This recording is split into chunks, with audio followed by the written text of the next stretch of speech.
So recently I got Japan visa और वो एक नहीं दो जापान वीज़ा मिला है। और भाई इतना ईज़ी प्रोसेस था, अगर आपने सही तरीके से सारे डॉक्यूमेंट्स लगाए तो आपको कोई एजेंट की ज़रूरत नहीं पड़ेगी और कहीं आपको धक्के खाने की ज़रूरत नहीं पड़ेगी कि कैसे लगेगा, कितना पैसा लगेगा और आपको 20-25 हज़ार रुपये देने की कोई ज़रूरत नहीं। बहुत ही सिंपल है और सारे स्टेप्स मैं बताऊँगा कैसे-कैसे आपको ये वीज़ा अप्लाई करना है और कितनी ईज़ी है प्रोसेस, वो सारा कुछ मैं आपको बताऊँगा। सबसे पहले चलते हैं कि इसमें क्या-क्या डॉक्यूमेंट्स लगेंगे। तो डॉक्यूमेंट्स की अगर बात करें तो आपके 6 मंथ्स का जो पासपोर्ट है वो आपका वैलिड होना चाहिए। आपके पास 6 मंथ का बैंक स्टेटमेंट हो, 3 मंथ्स की सैलरी स्लिप हो, 3 इयर्स का आईटीआर हो। इन केस अगर 3 इयर्स का आईटीआर नहीं है तो 1 ईयर आईटीआर भी चलेगा। उसके बाद आपकी कवर लेटर होना चाहिए जो मैंने आपको स्टार्टिंग में बताया। Flight demo tickets, hotel booking, आपको इंश्योरेंस मैंडेटरी नहीं है बट अगर आपको लगता है तो बेस्ट है। ये जो डॉक्यूमेंट्स मैंने बताया है ये है डॉक्यूमेंट्स मैंडेटरी। उसके बाद इसका प्रोसेस क्या है और इसका फ़ीस क्या है? तो प्रोसेस की अगर हम बात करें तो प्रोसेस बहुत ही ईज़ी है। वीएफएस के थ्रू अप्लाई होता है और वीएफएस के थ्रू अप्लाई होता है, इसमें कोई भी आपको अपॉइंटमेंट लेने की ज़रूरत नहीं पड़ेगी बिकॉज़ शेंगेन, यूके और बहुत सारे कंट्रीज़ में क्या होता है कि आपको अपॉइंटमेंट पहले बुक करना पड़ता है। इसमें अपॉइंटमेंट लेने की कोई ज़रूरत नहीं है, आपको जस्ट वॉकिंग है।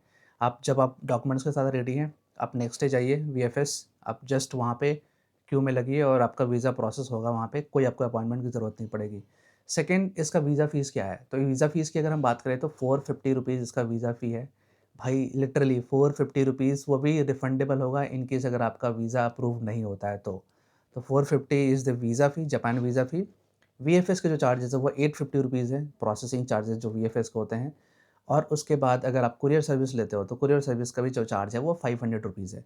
तो मिला-जुला के आपको 1600-1700 पर पर्सन का आपको कॉस्ट पड़ेगा इंक्लूडिंग कुरियर चार्जेस सब कुछ मिलाकर इसमें। तो अगर कुरियर चार्ज नहीं है तो आपको फिर वही 1200-1300 रुपए पड़ेंगे वो। तो बहुत ही सस्ता है ये अगर हम वीज़ा की बात करें तो।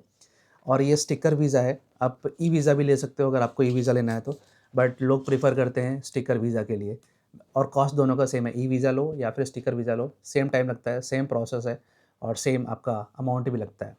अब मैं आपको स्क्रीन पे लेकर चलता हूँ और दिखाता हूँ कि क्या-क्या प्रोसेस है, कैसे इसको स्टेप वाइज़ करना है, कैसे फॉर्म फिल करना है, ये सारा कुछ मैं आपको स्क्रीन पे बताऊँगा। तो चलते हैं अब स्क्रीन पे।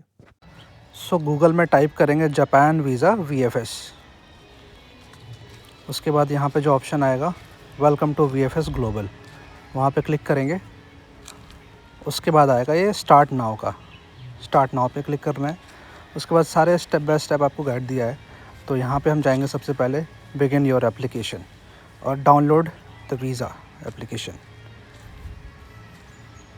अब यहाँ पे आपको एम्बेसी दिखेगा, कौन से लोकेशन से आपको जाना है उसके बेसिस पे क्लिक करना है। अभी क्या है, मैं जापान के लिए दिल्ली से अप्लाई कर रहा हूँ तो यहाँ पे मैं क्लिक करूँगा। उसके बाद यहाँ इन्फॉर्मेशन है टूरिस्ट वीज़ा के लिए। उसके बाद आप देखोगे यहाँ पे ओवरव्यू वीज़ा फ़ी। अब यहाँ पे वीज़ा फ़ी पे जाएंगे तो ये आपको 450 रुपीज़ दिखा रहा है सिंगल एंट्री। मल्टीपल एंट्री का भी सेम है, वो डिपेंड करता है एम्बेसी पे कि वो आपको मल्टीपल देगी या सिंगल देगी। उसके बाद ये आपके सारे चार्जेस ऑप्शनल्स, 550 कुरियर चार्जेस, 800 आपके वीएफएस चार्जेस। डॉक्यूमेंट्स क्या क्या रिक्वायर्ड है वो यहाँ पे है। आप ये देख सकते हैं क्या क्या डॉक्यूमेंट्स लगेगा, जो मैंने आपको स्टार्टिंग बताया था वो सारे डॉक्यूमेंट्स यहाँ पे मेंशन किए हुए हैं। तो आप ये एक बार चेकलिस्ट गो थ्रू कर लेना कि आपके अकॉर्डिंग क्या क्या डॉक्यूमेंट्स इसमें आ रहे हैं। अब आते हैं कि फ़ोटो का स्पेसिफिकेशन क्या है। तो 6 मंथ्स पुराना होना चाहिए, 45x35 mm होना चाहिए। अब प्रोसेसिंग टाइम क्या है इसका, 5 वर्किंग डेज़ में आपको ये प्रोसेस हो जाएगा। अब आते हैं मेन वीज़ा एप्लीकेशन फॉर्म पे। अब ये जो है ना, यहाँ आपको डिटेल फिल करनी है। जैसे आपका जो सरनेम है वो फिल करना है, फर्स्ट नेम, ये आपको ये सारा कुछ फिल करना है। ये जो भी डिटेल आपको फिल करनी है वो आपको आपके पासपोर्ट में जो मेंशन किया है वो है। डेट ऑफ बर्थ डाल दिया, प्लेस ऑफ बर्थ, ये सारा कुछ जो है आपके पासपोर्ट के अकॉर्डिंग ही डालना है। ड्रॉप डाउन से सिलेक्ट आपको करना है इंडिया, यहाँ पे आपने सेलेक्ट कर लिया। उसके बाद ये डिटेल आपको फिल करनी है। आप यहाँ पे आप अपना आधार नंबर डाल सकते हैं, जो आपका नेशनल आइडेंटिटी नंबर है ये आप फिल कर दीजिए। ये जस्ट मैं वैसे ही डमी फिल कर रहा हूँ, बट आपको फिल करना पड़ेगा एज़ पर योर पासपोर्ट जो भी डिटेल दिया हुआ है, ठीक है। इशूइंग अथॉरिटी जो है आपको इंडिया नहीं लिखना है, यहाँ पे लिखना है मिनिस्ट्री ऑफ एक्सटर्नल अफेयर्स। आप ये चीज़ का ध्यान रखना। उसके बाद ये ब्लैंक छोड़ना है आपको, ठीक है। पर्पस क्या है आपका, टूरिज़्म का पर्पस है।